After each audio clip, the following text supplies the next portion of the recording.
Welcome to the group chat with Tara Thomas and Amanda Goodman of Faith and Four-Letter Words. That's great. That open, it works. Good The Wednesday rush. morning. I'm Tara Thomas. And I'm Amanda Goodman. Thanks so much for joining us. I'll sit back a little bit and get comfortable. I know I'm so short. I need to be sitting on the thing. I will tell you something exciting is happening today. We are one day closer to spring. I can feel it. Isn't that I the can truth? feel If you've it.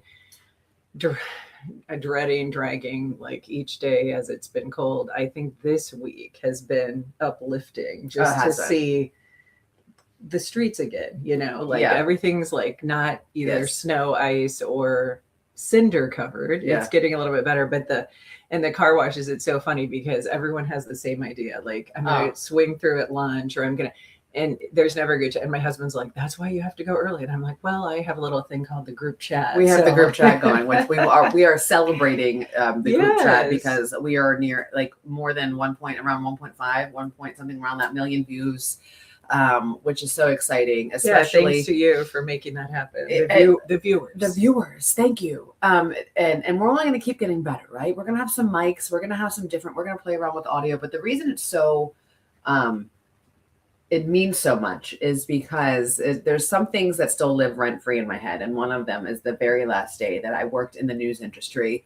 A former boss of mine said, hey, good luck being relevant when you leave TV. You'll never be relevant again. And I believed it.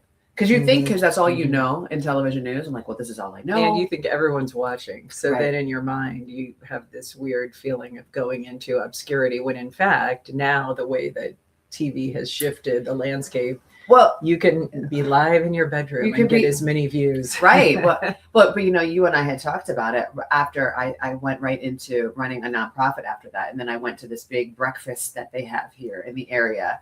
Like the same 1 week, wasn't it? After it was the same TV. Yeah, it was the same thing. And I walked into this room, there's like 500 people there. And this is the same people I would have been in those rooms before with, who would have been like, hi, been very friendly and talking to me when I was on television. Tara and Jacqueline, a good friend of ours and a former colleague of mine, were the only two people, and former Mayor Hart, the only three people who said hello to me. And then I remember thinking, I was sitting at my table, I'm like, maybe he was right. Yeah, maybe I'm not relevant. Right. You start to have those mind games that you play. And I too was in a situation out in Washington State where a news director, when I was leaving to come to Iowa, said, well, you'll never be as popular as you were here, and was very much trying to the mind game. Yeah, put the thumb over you. And so when you are in those situations, many of you watching can relate, where we like to say, you are underappreciated on the job. Then once somebody else wants you, or once you see an exit strategy, and then you communicate, hey, I might have this new job opportunity, or just so so-and-so wants to hire me, you've never been more valuable than when you want to leave. And when you want to leave. And so I remember my then news director, my general manager, he wanted to take me out to lunch at the country club. And he was just going on and on about how great I was as an anchor. And I thought, where has this been? Yeah, I've never had this before. And he was going to give me more money to keep me in all the things. And then you're thinking, okay, well, I've been here 7 years, underpaid, and now all of a sudden they found some money. They gave you pizza on election night. You were supposed to be happy. Exactly. You were supposed to be happy. I apologize. I have to I'm messaging. My daughter is in charge of getting everybody to school this morning because my husband had an early morning meeting, and so of course I had to bribe her with, I'll buy you coffee. I'll Venmo you money for coffee. I was talking to my little brother. I say little brother. He's a grown man. He lives in Maine. And we were talking about this morning. Do you remember? I'm going to give you a throwback from the 90s because I saw this picture and it had like the sunroom of Wendy's. Do you remember Wendy's and their super bar they used to have where you can get like nachos? They had like spaghetti. See, I'm thinking that may have only been an East Coast thing. That's a shame. Yeah, because it was. So this is what Wendy's used to look like. It's the sunroom. Yeah, I do remember Wendy's. the sunroom. I know I shouldn't do this, but let me show. Remember the sunroom of the Wendy's? But you would go and my brother is one of the funniest people I know. But he's like, remember, Dad would come in, like take off, like undo that Windsor knot, and he said he'd be like, "We're getting super bar." Like it was very intense. But Wendy's, they had baked potatoes. They had spaghetti. Okay. They had Maybe like we did have that, and I just like didn't retain nachos. it, You which can is make like a sad. nacho bar. It was like everything, and I don't know why they did away with it. But I mean, when you were going there, you were like, I mean, because you could. And then so my brother was like, yeah, he was like, you were such a biggie. You were like, I still want my junior bacon cheeseburger. though." Like I got the junior bacon cheeseburger. You still do a special order. Ah. So we had, Good old growing up 90s. in Peoria, Illinois, a place that many in Iowa will recognize called Bishop's Buffet. And Bishop's Buffet Okay. used to be, when I first moved here, it was in Crossroads Mall in Waterloo. And Bishop's was famous for this French silk pie with the chocolate shavings on the Ugh. top of the pie. But here's what I will always remember. So every Friday, when I was quite young, as we talk about, in the Gen X world, that was considered a special treat when you would go out to eat. I mean, that wasn't like our kids, like a multiple a week thing. Sushi. So I was going every Friday night with just my parents because my sister, I'm 5 years older. So my only sibling wasn't born until I was 5. So those early years when we would go to Bishop's on a Friday night, I kid you not, in Peoria, they had downtown Bishop's. It had velvet curtains tied with a gold rope. Oh, give it to They me. had Yeah. fountains, lighted fountains What? that were featured, like shelves with Yeah. statues and fountains with lights coming Okay. down. I mean, it was like, You were balling. now, I mean, thinking back, I mean, it looks like the Venetian in Las Vegas, And so when we would go in there, the funniest thing is how you just have these core memories. So for me, Yeah. they would cut those cheese wedges Ah. and they would put the cocktail toothpick Oh. with the frill at Oh. the top of the toothpick. I know exactly what you're talking about. I know And exactly that what you're was talking about. like for me to pick out one of those and Fancy. put it on the side plate. And then they had the balloons with the feet attached. So they would like stand up, the little balloon. And we went to see the ducks and feed the ducks after Bishop's. And my mom said, after I threw my balloon in to the water, I was like upset. I was like, I want my balloon back. She's like, well, you shouldn't have thrown You your shouldn't have balloon thrown to it the away, ducks. yeah. And now, of course, we know that because of me throwing that balloon, ducks were probably choking. I'm not laughing at the ducks. I contributed to the harming of the environment. I'm not laughing at the duck. I'm not like that. Just the food back in that we had Ponderosa, Yes, so and like we talked about that before with like the wood bowls. I mean, like the fact that you can just be like you can go back for unlimited steak, insane. Yeah, And steak and cottage cheese. Give it to me with peaches. those peaches, like the peaches right out of the jar. Like with all the syrup, and it was so good. I so mean, good. And that was the kind of thing back then that like we were always appreciating because we didn't always have it in abundance. No, and like we said the other day, it was going out was like a treat. Mm-hmm. Our parents, it was not like they were always making something. And like when I came home and my brother and I would see that crock pot out where like, and my mom made, it's not like the crock pot recipes of today where that's like, I mean, crock pot, I love I use the crock pot every day. My mom would just put like, it was like crock pot chicken. And it was like, there was nothing in it. It was just like very white. It was very bland. Very it was bland. you, and the smell hit you, and it was just not a good smell. And we were like, oh my god, that is so. So funny. my brother and I, there would be many times we sabotage. We unplugged the crock pot. Oh, you forgot to plug it in. Like we would. Oh my gosh, that's so funny. Because it was your poor mom. I would look right at her and be like that. And then my mom had this dish that they made. I'm sorry, I have something, I tickle in my throat. My mom had this dish called Texas hash. Oh, which I would love because I love hash. It's Orange not beef hash. Yeah, well, okay, maybe What's it is in Texas hash? everything that's in the fridge. It was like so ground it's like scrapple. beef. It's like ground, like it was. I think it was like ground beef, and it was like corn, and it was like literally. See, everything. I would love that because that reminds me of shepherd's pie, and shepherd's pie is like my favorite with the mashed potatoes, the beef, the hamburger. Really, it's like it's a New England staple. Okay, yeah, the I don't, pie. So I shepherd's love pie. a No, good shepherd's I like pie. a good shepherd's pie, but like it In was fact, all that. I just ordered that when we were in New York, and it was so funny. My friend from Long Island, when I ordered shepherd's pie, I said, "When in Rome." Yeah, it's like I'm on the East Coast. I have to order. We shepherd's do pie. have that, but my dad used to, my dad's favorite vegetable is lima beans. And like lima And beans. I like lima beans, but I'm not a fan. But most Ugh. people have an aversion, I would say. So to when you're a lima kid, beans. and like again, Yeah, Gen X, yeah, right? We were you the clean expected plate, to eat it. clean plate club. You will not, and my parents were like, "You're not leaving that table until you finish it." And so I mean, it was like a stand. You know me, I'm like a standoff. I'm like, all right, I'll sit here. And so I mean, I sat there. I would sit there until like it was like 7:15, and then I figure it out. You have the napkin and you're chewing and you're wiping your mouth off. And I mean I can spit out food in a napkin and just sit there and be like, You I ate it. perfected the technique. And then I would do the face like so they thought that I ate it. Oh, that's I thought I would. They probably knew. So I like steak rare, and one of my a scene that this is really weird. A scene that I thought was appetizing when I was young was when Joan Crawford was making her daughter eat the raw steak in Mommy Dearest, and I thought I would eat that. I don't mind a bloody steak. So you want it still melted? Yeah, no. I remember going to Paris years ago because we did this exchange program. Actually, when I was in 5th grade, my whole class stayed for 3 weeks in Paris. And the crazy thing is, the girl who was my exchange student, pen pal friend that I stayed with, and she stayed with me, her mom was a famous actress and she was friends with Brigitte Bardot. Oh my gosh.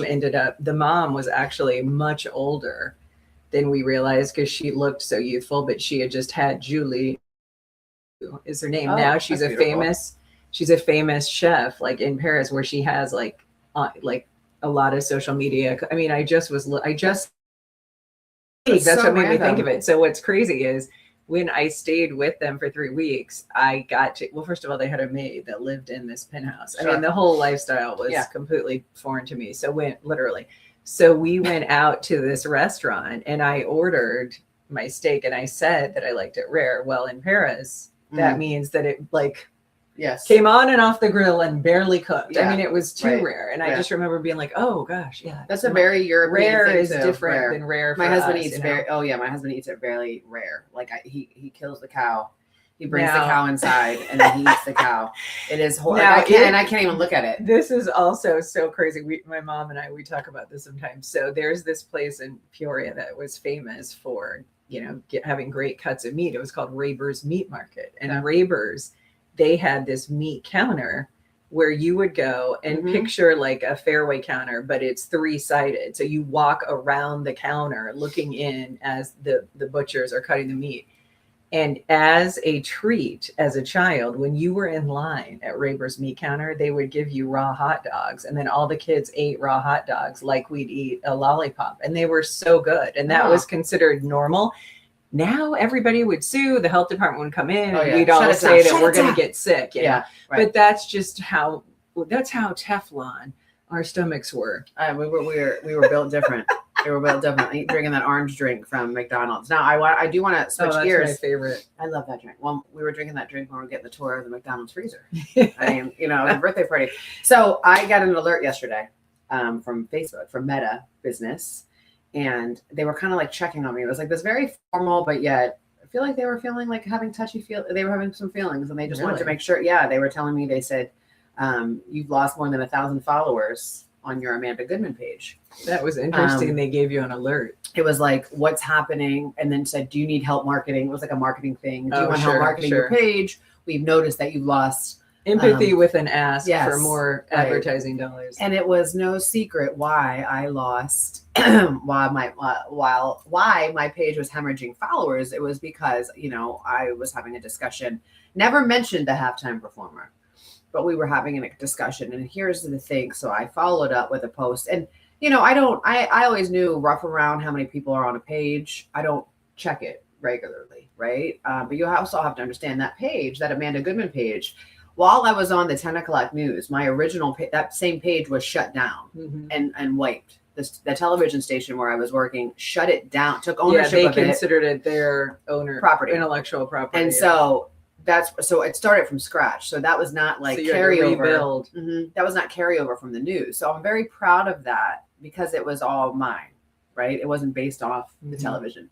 So I was thinking, and you and I were talking very long yesterday on the phone, and I was grateful for that phone conversation yesterday. I needed it. Thank you. I'm glad I helped you. She did, because I said to her, you know what? Back when we were on the news, before we would write about anything, or before we would do a story, the immediate thought that would come to our, should I do this?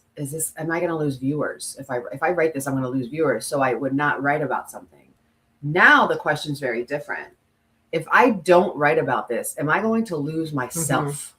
Because we had to run it through the litmus test of what will viewers think?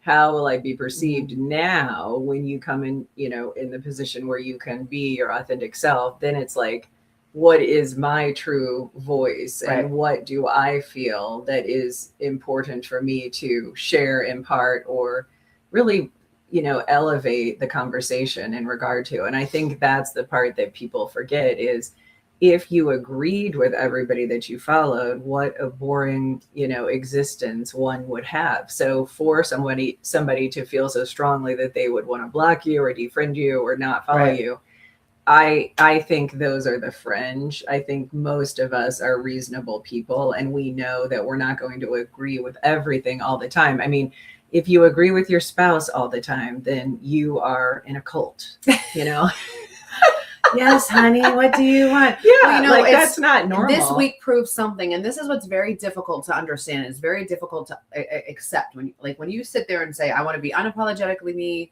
I want to be authentically me." It's very difficult because people don't like when you stop people pleasing, and people also want the version of you that they benefit from, or the version of you that makes them feel comfortable, and that's not who I am. So for me, I was very much like. It was like, Amanda, stay on your puppet strings. Nope, don't cross the line. Nope, don't talk about that. And so I looked at my husband last night and I said, you know what's interesting? And I said, I will walk through a brick wall and walk through fire for children and underdogs I've never met. So if you come for my family, I'm supposed to just sit there and take it on the chin? And that's what was happening. That's what was happening. When you're insulting, and I have to share this with you. And I wanted to wait till we were on because I wanted to show you this. So somebody had made a comment, somebody who I know, that the show wasn't American and it's really sad and,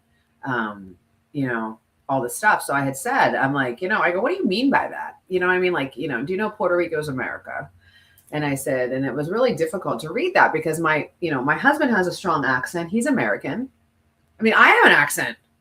I don't have but I have an accent. I don't sound like an Iowan. And I said to my kids, she's like, I do feel bad for that because your children don't look Latino. Oh my gosh. So I roll emoji. I mean, what do you do? That is just so insulting. I mean, again, that's like the people who in whatever situation say, oh, but you look white. Yeah. So it's like as if to say, then you're going to get treated better because they're subconsciously admitting that there's like a white preferential treatment. And get this, like my kids, they'll never know what their dad went through because they do look white, white. They do they don't have the accent. They don't they won't know, they won't apply for a job. Like my husband has applied for jobs and asked, hey, fill out this paperwork to prove your citizenship. They won't have to pull over. Do you have a passport? Well, I have a license. I mean, they won't be told, you need to go back to where you came from. You've had that accent for too long. When we lived in North Carolina, a woman with a very thick Southern drawl had the audacity to ask my husband, how long have you lived here? And he thought North Carolina. So he said 3 years. She says, no, America. Oh my God. And he said, since I was 14, she's like, don't you think it's time to get rid of your accent? Oh my gosh. So my husband, he will never clap back, but he looked at her and he said, don't you think it's time to get rid of yours? Yes. I mean, exactly. It was touche. So this week brought up, and that's why I don't think people understand. If you are human and you care about other humans, it's not, you can believe what you want to believe. And I encourage that. You have to believe what you want to believe. Get out of your butt, whatever. There are feelings attached to the people that you think that you're not affecting people. You're affecting people. You're affecting your friends, your neighbors, the very people you call on for help and for assistance or for guidance. But it's sad because then it really speaks to how many times there's this veiled assurance that people are respectful at their core or people do get you. And then something like this, opens up Yes. the cavern of of differences that sometimes are based on misunderstanding and also ignorance. And so then that's really frustrating, because then then all of a sudden it separates you when you thought you had a comfortable commonality. Right. And I think that's Basic- a hard pill to swallow. Basic decency. And that's what I think. I mean, yesterday was so bad. I said, because it's hurting your husband too. It's hurting And then my husband, and and that there's nothing I hurts can you, do, right? because there's not. If you can hurt me, but when you hurt my husband, who's a genuinely kind person, and then there's nothing that I can who do. also believes in and embraces the American dream and his citizenship and is very proud of that. Very proud of it. So I mean, that's also another. And point. it's so funny, like, so it was the entitlement. Like, we're better because we're here. We were born here. Like, we're like, I don't want that mentality. Like, we're not better. That's what it was coming. Like, well, we're American. Like, we're American.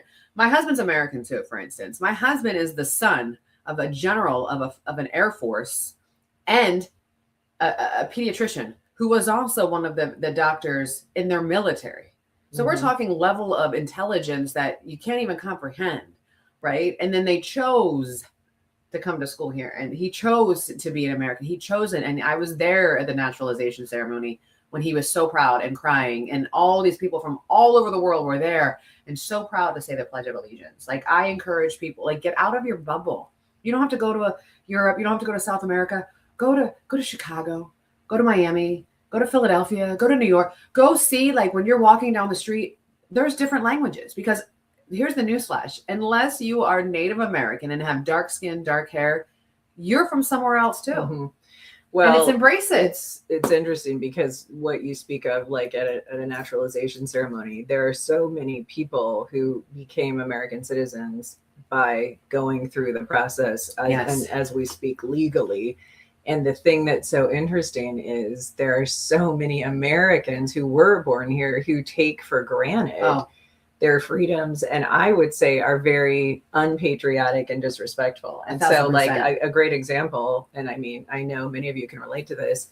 I can't help it, but I sometimes look around during the Star Spangled Banner at sporting events just to see who's sitting down, and just say to myself, like, really, are we still, like, going to play this game where we're taking a stand? Because I'm thinking of, and I don't have anybody in my family who's ever been in the military, but I so respect and appreciate those who have, because if not for them, we wouldn't be doing what we're doing, because none of these freedoms, especially for the underserved, like women and civil rights, and none of this current American experiment would exist in present form were it not for all the sacrifices made, the lives lost, right?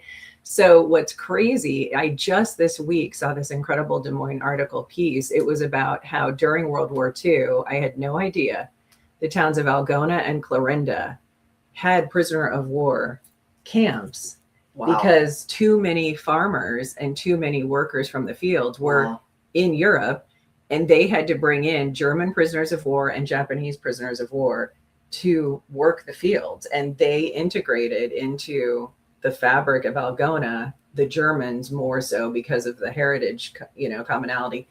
The Japanese had it more difficult in Clarinda because they didn't have some of the same cultural bonds. Because some of the people in Algona, they spoke German. I mean, they, like you said, had immigration history.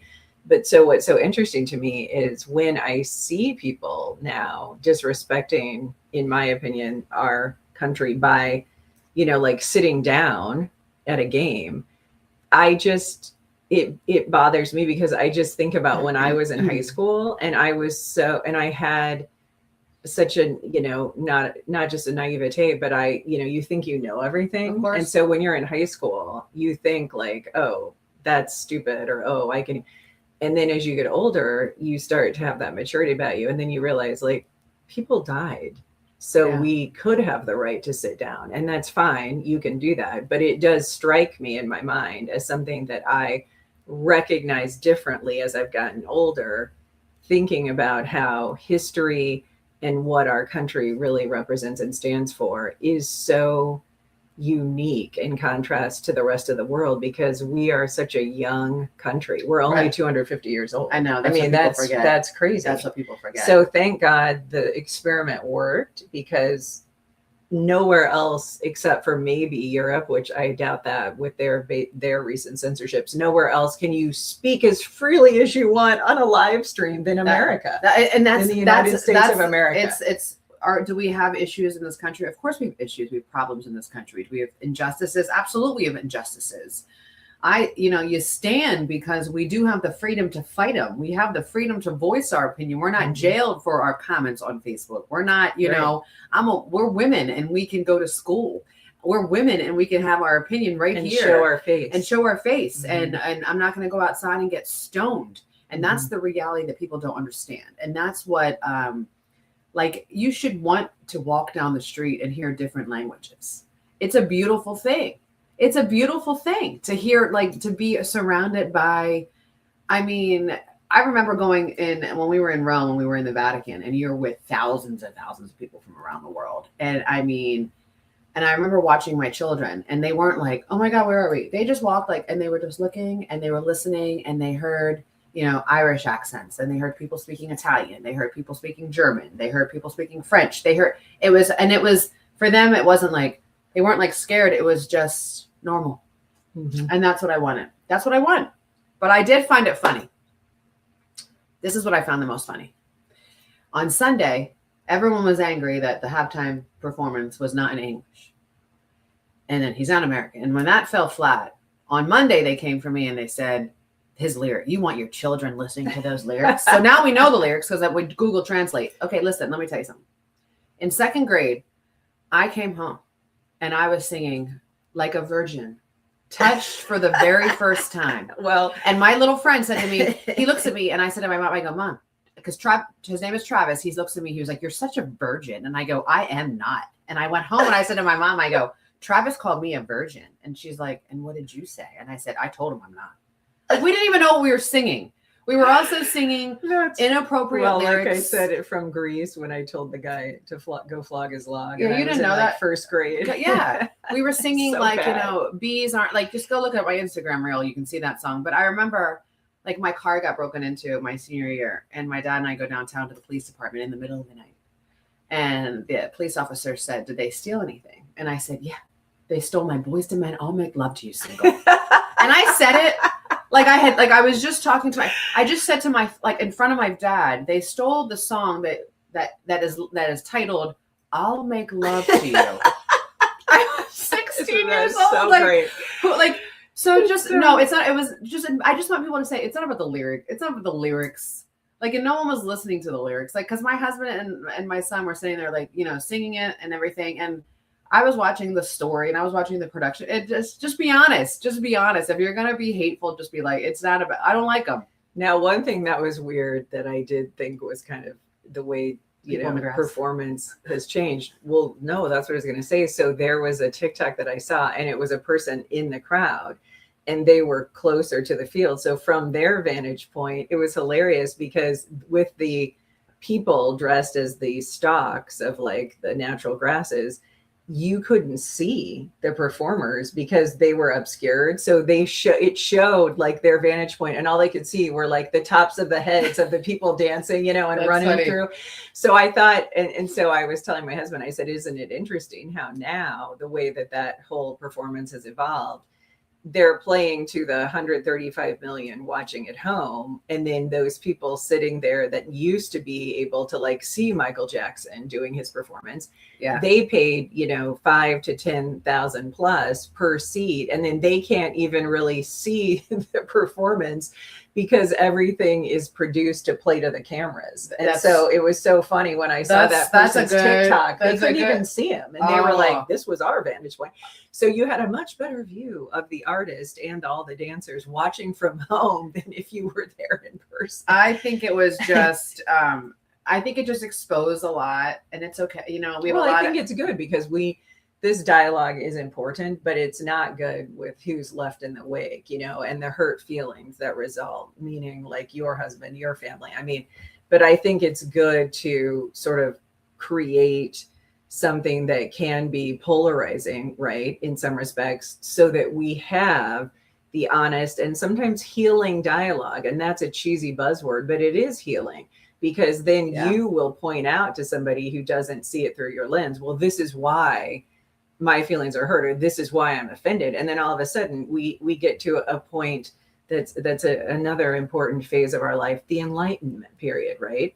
Where all of a sudden you get now why your father or your mother said that 25 years ago, because now you are saying the same things to your kids. Oh my you know? goodness. It's gonna take you to meet somebody from another culture, or your Sure, someone you care about. or Yeah. your children or your grandchildren, to bring home somebody from a different culture. Like that's what's going to take. And then you're gonna be like, they are just like us. I mean, also let's remember, like, people from other cultures, we sound weird to them.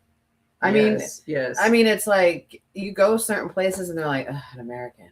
I mean, you know what I mean? Like it's Definitely. Well, and when you are raised in an environment like I was and you were, where you were around a lot of cultural differences, then it's like you said, you forget that not everybody, is in a small bubble with all white people. Like most people outside of some of those pockets in our country that are really homogenized, they have exposure by way of just the people in their midst. And so you just grow up being, well, a great example is Waterloo. I mean, if you're in Waterloo, we have an Asian market, we have Bosnian bakeries, Yes. and we have now, I think, last check, and I sorry if I misquote this, I think they're up to 17% of the students in Waterloo schools speak English as a second language. And so when you think that's a high percentage for Yes. rural Iowa. Yeah, that's a very, very high percentage. And they have 75 dialects. And- And so there are so many people that are from the same parts of the country.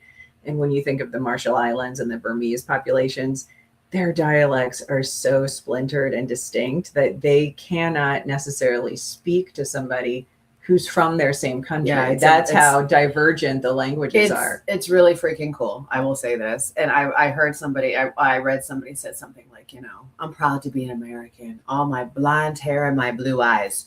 You're not from America if you have blonde hair, blue eyes.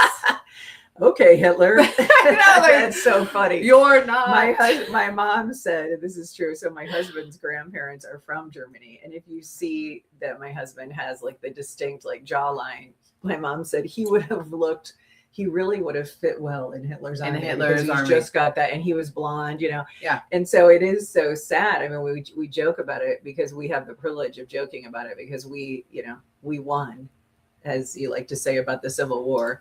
And so we now have been able to appreciate like the road that you never want to go down. And when you are becoming somebody who is so exclusionary that you would say like, I don't want people speaking other languages, or I don't want performers that don't align with all of my, quote unquote beliefs, then you are essentially contributing to that same mentality, though it was extreme, but you're contributing to that mentality of like Hitler wanting everybody to look, think, feel, and talk the same. That's and so that's boring. so boring. It's so boring. It's so boring because you're not even attracted to that, right? Because think of all the people where we say opposites attract, and it's so true. Like I'm loud and obnoxious, and my husband was more shy and introverted when I met him, and so That's I was attracted to that difference. really, that's why. Yeah, Hector was very shy Mhm. as well. Like I don't want people around. I don't want the people around like agreeing. I like disagreement. I like people challenging me, and I like seeing a different thing in a respectful way. Like I want to say, like the same way I want to say, listen to what I'm saying, and then I want to listen, because then I truly want to listen to learn. But that's the problem. Too many people don't want to listen to learn. This one woman's comment set me off. Her name was Martha. Martha said, facts don't care about your feelings, Amanda Goodman. She said, Bad Bunny is disgraceful. You should not have been the halftime show. It's her opinion. Then she says, you claim to be a follower of Jesus, but your response is not indicating that claim at all. And so I talked to her. I responded, but then I said, how disheartening that you treat someone you don't even know. And I said, love thy neighbor. I'm doing exactly what Jesus instructed me to do. Mm-hmm. And so it was kind of, for me, the problem with it was people were sitting up on this pedestal, this golden pedestal, and like looking down and be like, you're not. And they're the ones who are being judgmental. Mm-hmm. Like, and that's what I didn't understand. And so for me, I mean, I had to step away last night, and people say, "Why don't you get off social media?" I would, but it's our job, Yeah. like to communicate. It's a double-edged for sure. sword. Yeah, you can't get away. But it was the thing that was the thing that's really irritating. Well, it's concerning. We're among people like this. Like we're among people who will act like will sit in the front row of a church every Sunday, but then then they expose themselves who they really are, and that is just weird to me. Like it's weird that our children are out amongst people who really are not kind. And we say it, talked Sorry. about it. I mean, privately, not so much on a public stage. But one of my favorite, if not the favorite, Dr. Martin Luther King quote is, "There's never been a more segregated place in America than a Sunday morning," right? And so what that speaks to is how when we worship, which should be for most of us, like if we're Christians, that the most pivotal, impactful like part of our week, if we're choosing to honor Sunday as the day of, both rest and then worship, you many times in many congregations look around and everyone looks the same. So there's no diversity in a lot of houses of worship. And so that's one thing that for me has made a huge difference, is going to a church where we're in the 3% of churches in the country that have more than 50% diverse, split. And so I think for me, it's like now I'm recognizing that when I'm in places where everybody does look the same, because I've just been intentional about wanting to expose my kids to circumstances where they're not always the majority. Sure. Because if they leave Iowa, and go to any city USA. I mean, we were just in New York for New Year's Eve, and we were one of the only English speaking people that was in that pin we were in Times Square. I mean, that's why I like. True, there were a lot of Canadians. Well, they speak French. Well, that's why I like being Catholic, because we go Catholic mass back home, and it's, I mean, half the church is European. I mean, you know what I'm saying? It's not. I mean, it's here. Yeah, everybody looks pretty much, the same, but being part of something bigger than who they are, it depends on where they go. Like my kids they'll go down to see their abuela in Bolivia, and they're going into a Catholic mass and no one's speaking English. Sure. And then it's and they have Spanish language masses here in Waterloo. Oh, for sure. Uh-huh. And it's just, this whole, and I don't want to, I've already taken up too much time talking about it, but it's just. Well, you should. I mean, because it was tough for you the way things played out, it was hurtful. It was hurtful. And then for people, I don't care if people unfollow me. That's fine. It's okay. Life's too short. Why do you want to follow somebody that you don't align with, or you don't agree with, you don't want to hear with? What was disappointing is I have never been like, you must think like me, follow this page, you must agree with me. No, I like to bring important issues to light. Let's talk about it. But too many people said, no, I'm taking my toys and I'm leaving the sandbox. Mm-hmm. And so it's kind of, for me, it's just kind of like, it was a sad, wow, this is where we are. This is really what we are. How disappointing are we? Well, yeah, because we sometimes like to live in a bubble, admittedly, where you just think everyone's getting along and everything's going well. And then all of a sudden, a crack is revealed and you're like, it's a chasm. My mom commented, this is interesting, Tara, I just discovered on Ancestry.com, your great-great-grandmother was possibly born in Berlin, Germany. So interesting that I ended up marrying a German, That's Getman. Right. And what's crazy is I'm the only, at last Google check, I'm the only Tara Getman in the world, because Getman is so rare. My grandparents, Calabrese and from Palermo, and Tara and I had a remarkable pleasure to meet some people from Italy the other day, and it was very funny. It was so funny because she said, "Where is your family from?" I said, "They're from Palermo," and she went, "Oh, you're Sicilian." And it's kind of like the North and the South, right? It was very much. It's so funny, I mean, she was, and I called my dad, and I said, Dad, I said, her reaction to it was, he was like, because no one likes Sicilian, they don't like us. I mean, it was he goes on and on and on. He's like, because we were dirty. Immediately knew. Oh, right? He knew. Yeah, everybody knew. Italians did not like Sicilians. They looked like we were, yada yada. And it's same you bring up. I'm not even lying. When my husband and I, we went from Texas to North Carolina to follow my television career. And I was called a damn Yankee so many times in North Carolina. I went out and bought a t-shirt that said we won. Like for me, it like they are still talking about the Civil War, and they're very people are still flying the Confederate flag, flying it on right? the back of their truck with a gun. But for me, I'm like, take the L. Yes, like take the L. You lost. It's okay. Which, by the way, that tells you how old I am. I am fascinated by the Ken Burns Civil War documentary. That's a really good documentary. It blows your mind. To think how everything was just so casual. Like people were out in their finery watching a battle on their lawn. And it wasn't that long ago. No, it's like Across 5 Aprils. You know how you glaze over these books that you read in your elementary and middle school years. Across 5 Aprils is a book I never forgot because it's about the 5 years that families went through the Civil War, and it's so well done. If you want, a touch of history, but a very incredibly nonfiction book that will change your thinking, read Across. Have you been to Gettysburg? I think that you would love going to Gettysburg and I've been to Williamsburg. Okay, so that's on the other side of the Mason-Dixon. Okay, because I feel like Gettysburg, where is Gettysburg again? PA. Okay, that's right. No, PA. I don't think my mom will comment if I'm wrong. Now, the only time we visited, saw the Liberty Bell, and I have the photo by the bell. In one of the greatest cities ever. Yeah. The birthplace of America? No, but Gettysburg. I saw the Constitution. So the Battle of Gettysburg. I think it's in Smithsonian. Yeah, my grandmother and I, because my grandmother lived in Maryland, and so I would spend many weeks in the summertime, and so she and I would go to the battle. I mean, we would go to Gettysburg, and then they have the reenactments. And then you're learning, and it was very funny, like, because I am such a jerk. Like, I would be, like, they would be like, for the Confederates, and then people, when they would go visit, they would stand on the side, like if they were from the southern state below the Mason-Dixon, and I'd be like, I'm a Pennsylvanian, I'm standing here. Oh my gosh, we won! Like I would. Horrible.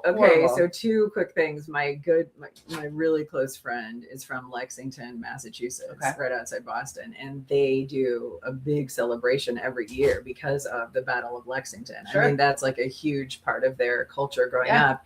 And then I've told you this before, in Gibson City, Illinois, which is a small rural town where my mom grew up. She grew up on a farm near there.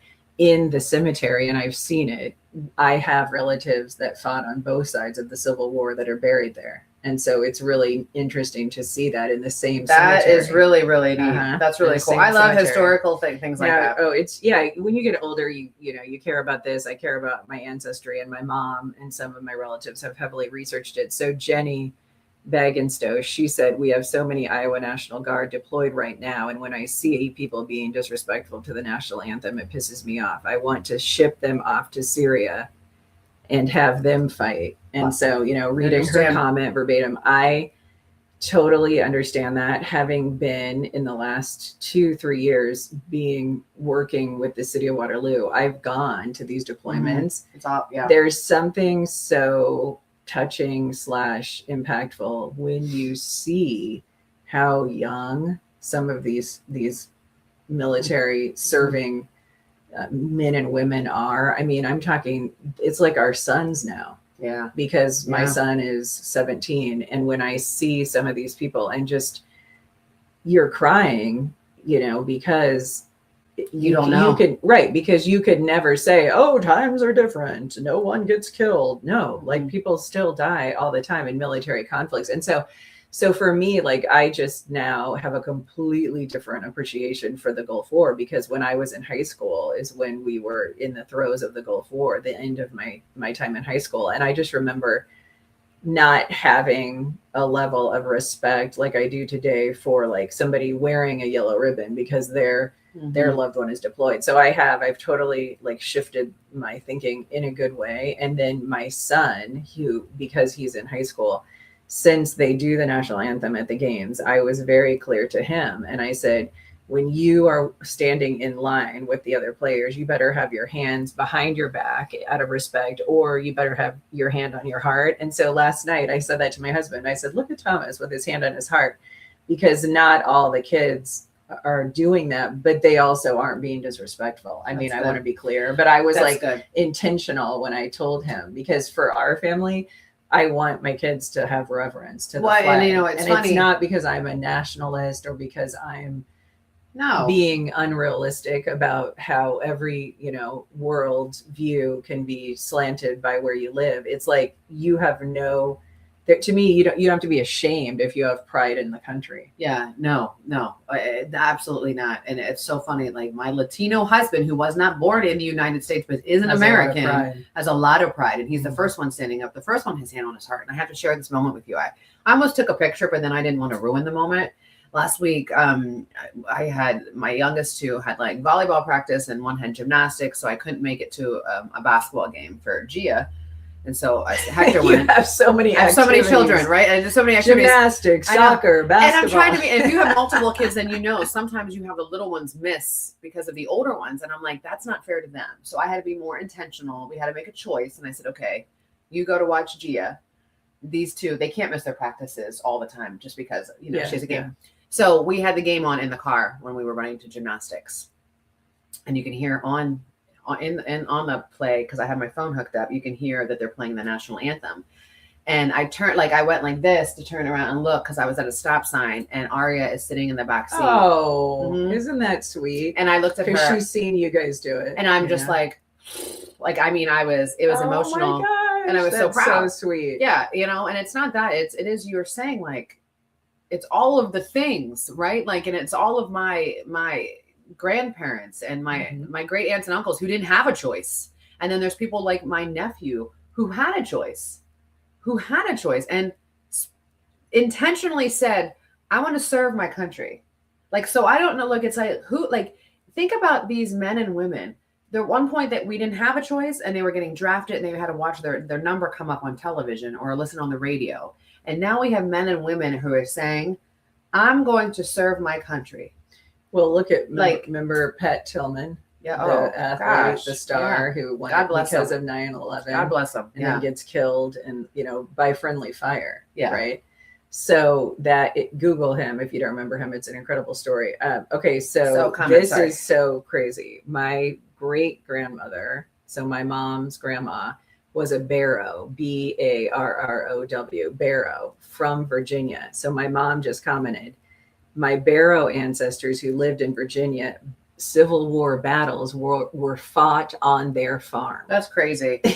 So it's like, so perhaps that's why I'm so keenly drawn to the Civil War documentary. You need to go because my ancestors were watching and fighting in the Civil War, which is insane. You need to go to Gettysburg. Yeah, I think if you've been to Gettysburg, drop a comment that. in the group chat. Oh, it's I mean, everything's the same. They haven't, it's the same. It's and they have the towers, and right near Gettysburg is where there's a place called Tropical Treat. Tropical Treat. Of course, it has to be commercialized. Well, no, it's an old school. It's an old school. Like a drive-through. Drive up. Where they bring the food to your like a steak and shake. Yes, way before all of that. Before Sonic. It's the OG. It's like the original where they would come up to your window. I mean, they had the original it's not, and it was. I'm telling you, the best cheeseburger you will have in your life. It comes in like the wax paper, and then they put it in the brown paper bag, and it's like just. I mean, it's going to be good if it's grease in the wax through paper. The waxed paper. And so my grandma would say we would go to like Gettysburg. I mean, because Gettysburg is also now. I mean, the other part, they haven't touched the battlefields, but then they have great outlets, great shopping. Great shopping in Gettysburg, great shopping, and then Tropical Treat. My grandma was like, "Do you want to go shopping?" And and I would say to her, I was like. I will never forget. I said, "Do you want to go to Tropical Treat afterwards?" And she looks at me and she's like, "Is the Pope Catholic?" That's what my mom always says, and we're not Catholic, but we still use that line. That's okay. You're allowed to use that line. Right. If you're in go to Gettysburg, go check it out and hear history. And you don't even realize that you're seeing history. Does that make sense? Like, I think with kids, like, I don't want to learn about this. Like I actually need to go back because I haven't seen it. Like, I haven't been back since I've take been your like kids. Now they're old enough at least. Let's stand on the winning side. Let's stand on the winning side We did it. We ended like we did it. So in Illinois, the land of Lincoln, which by the way, I wanted to name if we had a son, we do. I said at one point I would like to name him Lincoln because I'm from Illinois, land of Lincoln. And of course, Lincoln was with the Gettysburg Address and with the history of wanting to like be, free the slaves. I mean, despite we're on the right side. People countering that theory, I do believe from everything that they have, the accounts of Lincoln, I do believe that he genuinely wanted to abolish slavery. 1,000%. I mean, even though people want to challenge that, I actually studied him. That. I studied him extensively in college. So you can I'm confirm from your research. And from my research. So in Illinois, my mom and dad took my kids to his museum in Illinois, and what's so cool is they have this statue of him.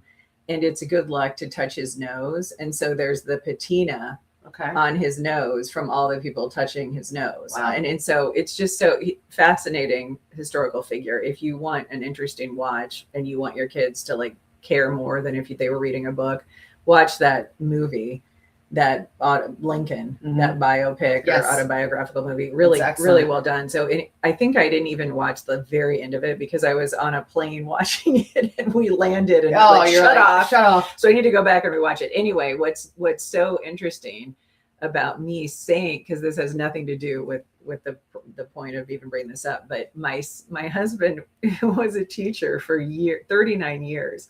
So anytime you bring up a name, or if you said we should name our baby X, my husband would know of some horrible twist or negative nickname that would go with the name. So when I had mentioned, and no offense to the many Lincolns out there, and my son is good friends with a Lincoln from Denver, Iowa.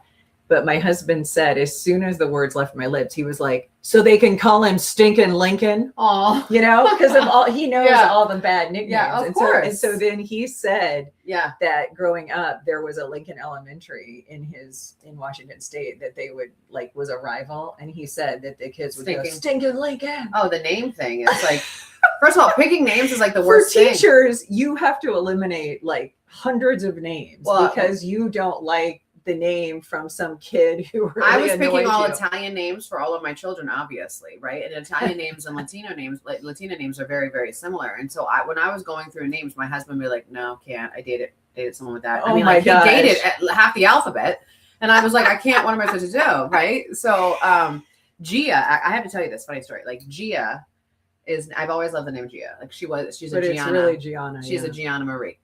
And which sounds like straight out of an Italian like soap opera. And she'll catch you. Yeah. So she I actually played basketball through grade school and in high school. She went to the rival Catholic school. They were excellent in girls basketball. Like they won the state title, I think 8 years in a row. A girl named Gianna. She didn't her Gia. And her last name, I'm not going to give her last name, but her last initial was B. But Gia, this girl, and she and I were good friends.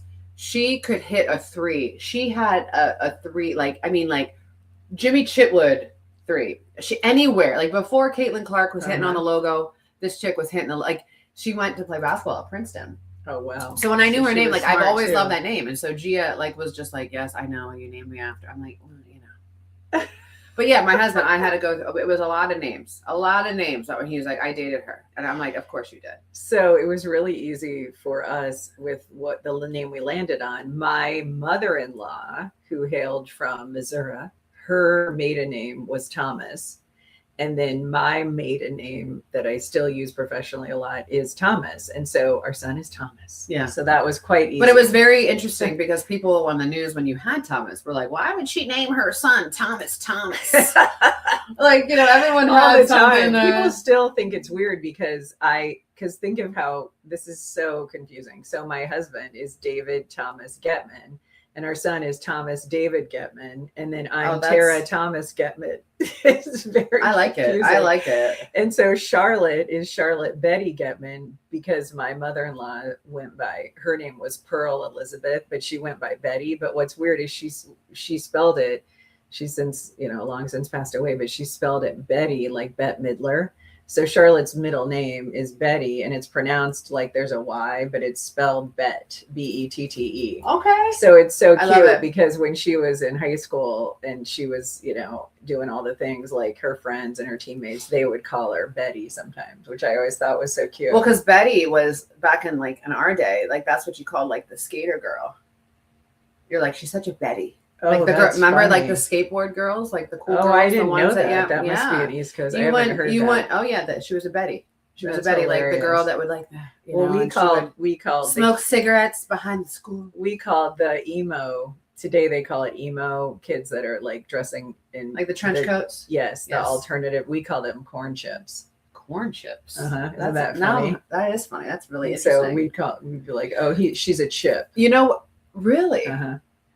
And they embrace that name. I mean, Corn chips. one of my friends that was a corn chip, I still see her on Facebook, and she does throwback photos, and she had the like puff paint like on the leather coat with like the Depeche Mode, the Depeche Mode symbol. Remember that? Yeah. Man, remember? Wonder what they're remember- all doing now these days. They've like us assimilated. Have we evolved? Like, I want to know, like, where are all the like the where- hippies, they've assimilated. I want to know where, like, the kids are who are at the smokers' corner. You know, how you Oh my doing? gosh. You know what I mean? Like, you got a bad. Like, they had the trench coats and they had like the skater cut that went like here. Dylan Klebold gave trench coats a bad name in Columbine, God, right? yeah. Because after that, Yeah. we were all like, okay, no, wait a minute. Yeah, because it was, Isn't you that know, sad?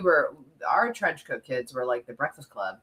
You know, they were the baddie from the Breakfast Club. And I did want to say this before we end it. You know, I used to say growing up, I went to a high school and I'm so thankful. Everyone in my high school, it was Italian, Irish, African-American, Cuban, Puerto Rican, Vietnamese. I mean, it was just like, it was a beautiful melting pot of all the people. And I used to say, like, I would step to anybody. I would step, if you had I would step to anybody. I would have no problem getting in a confrontation or altercation, except Puerto Rican girls. No. And what's horrible, it's such a stereotype, but I immediately think of Rosie Perez. Rosie Perez. And when white men can't jump. Well, no, it's true. Like, and so my cousin, and who I love her to death, she's my favorite. Like, I love her. Like, obviously I love her, but she is Italian and her mom is Puerto Rican. My Aunt Marta is Puerto Fiery Rican. mix. And I said to her the other day, and I said, why do I want to more? And I was like, are your hoops in? She's like, my hoops stay in. And I mean, so for me, it's like, all of these people who got really, really comfortable on my social media page, I kind of like wanted to pick them, scoop them up, take them back home and like dump them off and be like, good luck. And I just because you wouldn't be like, you're very comfortable with, you know what I mean? People are comfortable disrespecting people like them. So there's a lot of white people who talk down to white people. And they won't talk down to somebody who's so different because they have like a little bit of a fear, which why don't you have that reverence for another white person? Please run your mouth. Like my cousin, I would like pay just to sit there like with some popcorn and watch because I mean her like when my hoops stay in. Like, now I love that. And that's so true that it's all relative to what you know, where you've grown up. Okay, I have to mention this because my mom has shared this, and I love this. It's such a fun fact that my kids have also told their history teachers. My mom said, if you go to Gettysburg and then you're out on the East Coast, like swing through Jamestown, because I am a 13th generation relative, and I did know this, of Captain John Smith. Captain John Smith married Pocahontas. So by marriage, I am related to Pocahontas. And so I'm very proud of that. And my father, and I should find it and show it on one of our shows. My father has some distinctive features that looked Native American. Yes. And there's a picture my mom took of him at Jamestown holding the hand of Pocahontas in the famous statue. So it's so crazy. So then also I am related to the woman, Sarah, I can't remember her last name, who was the fiance of Abraham Lincoln, but she died before they got married. But I'm related to her. Are you serious? Mhm. I am not related to anybody here. No, you are, but we don't. Yeah, but I mean, I'm sure they were, who I'm related to? Al Capone. So mess with me. That's who I'm related to. So like I tell people, check my bloodline before you come for me. So it is so cool. Okay, we're running out of time. Oh, we are. I want to Share give my four-letter word of the day. My four-letter word of the day. I pulled it up here. It is dare, and that is the courage to speak even when it's uncomfortable. Dare. And our Bible verse of the day comes from 2 Corinthians 9, verse 8. And God is able to bless you abundantly so that in all things, at all times, having all that you need, you will abound in every good work. So Yeah. we have all we need if we have our loved ones and we have the blessing of a roof over our head and food on our table. And that's what matters. It's like the Patriots, they came out and they stole it actually in the Super Bowl because it's actually a Philadelphia Eagles thing. The team says, we all we got, we all we need. Okay. And that is what good line to end on. Thanks you for letting us just espouse so much of our heartfelt beliefs. And we appreciate the dialogue and that you joined the group chat. And we'll see you bright and early on Friday at 7. The group chat is brought to you by the empowering staff at Middle River Cabinetry and Splendore Medical Spa.